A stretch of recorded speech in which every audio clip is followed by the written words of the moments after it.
Hey, it's Allison and Courtney. We're back for Making Time for Your Health, the fruit and vegetable series. We're going to be focusing today on figs. Allison, tell us all about growing figs. Right, so we're back at the 4-H Center, Tom Green 4-H Center. Our master gardeners have a demo garden, and they have lots of cool stuff out here. If you ever want to come take a look and see their demonstration, they have rainwater harvesting and all kinds of cool stuff. And one of the things they've got is a nice big fig. So a little bit about figs. I think figs are really cool. They, for one thing, they set their fruit, it's called parthenocarpically, and which means they don't need fertilization. They can just make fruit. And figs can make 2 crops a year. That's pretty cool too. That's really good. So they're an evergreen plant if it's a warm climate, but here they're deciduous. Here they'll die to the ground. But if you live in a warmer climate, they will be evergreen, or if you plant it in a protected spot, if you have it growing somewhere that doesn't get so cold, so it can stay evergreen. So, and it's so beautiful too. Yeah, it's a very lush plant.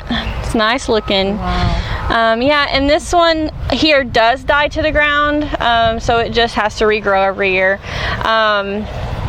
If you want to go even further north, if it's getting down to like close to 0 degrees, it's not really going to be an option for you because it'll just totally kill the plant. Okay. But it's a great home crop. Figs are awesome to have as your own home crop because they're pretty easy to grow as a homeowner, but in commercial production, they're kind of hard for commercial producers to do. Yeah, because a lot of times you got to feel your fruit, make sure it's ripe before you pull it off the plant, because it just doesn't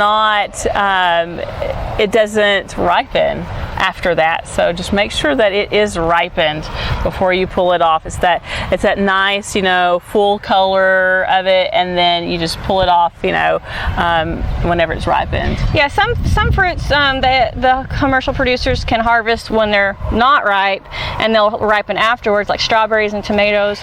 Yeah. But not figs. No, not so figs. They're so perishable, they have to let them fully ripe on the tree. Mm-hmm. Then they're really hard to transport, so that means they're hard to find at the store.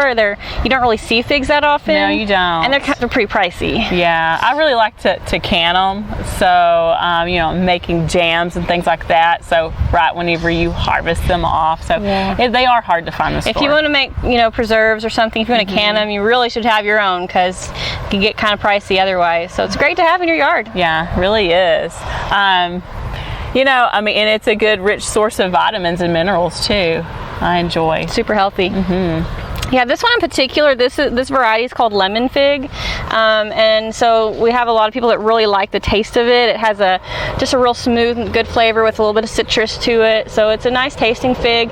Figs are really easy to propagate. You can easily make your own fig. Just take a cutting, just get a stem cutting, and you can root it in some damp potting mix. If the plant you're taking it from stays evergreen, a dormant winter cutting is going to work the best, but you can take them, during the season also.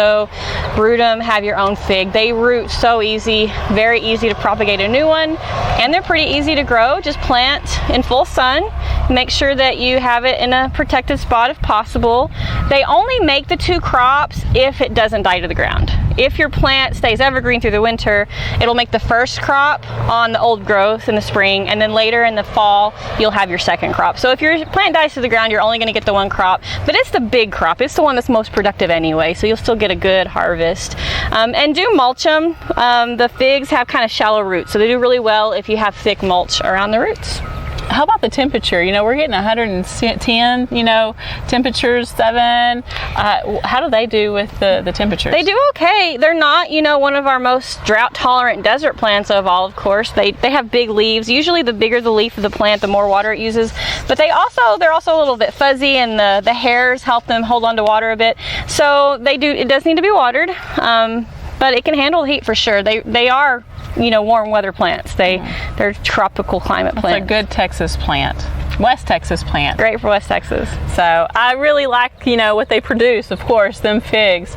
Like I said earlier, they are a good rich source of vitamins and minerals. It does have a powerhouse of nutrients in it. It does provide, vitamin A and C and K, potassium, manganese, iron, zinc, all kinds of different types of nutrients in this. So it's super good for you and healthy, but it does have that sweet flavor. So you do, you know, you can make jams with it. You make breakfast bars. You can even roast it with meats and roast it with honey. So you can do pretty much anything with your figs. You can eat them fresh, or you can, you know, dry them too. So we encourage you to get out there, plant it. It is a beautiful plant. So Great addition to your landscape, and get some food out of it too. yep. All right. Thank you. We'll see you next time.